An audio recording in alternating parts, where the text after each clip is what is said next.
ज़ुबान हरूफ की जोड़ शक्लें।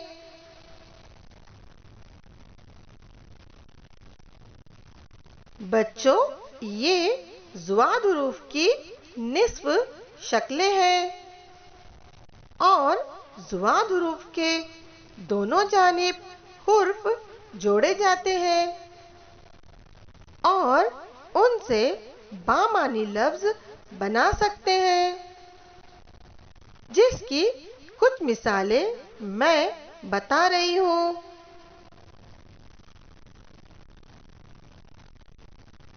ज़, अ, ज़ा,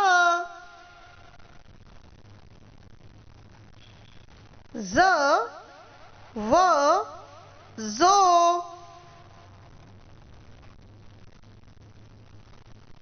ज़, र, ज़र,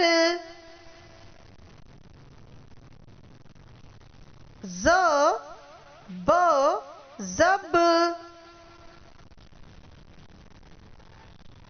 ज़, न, ज़न,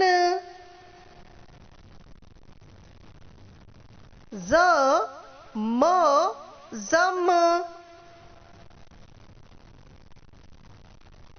ज़, ल, ज़ल,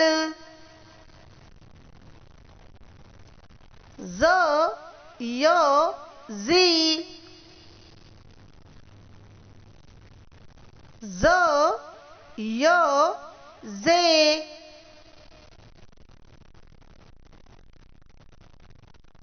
शुक्रिया।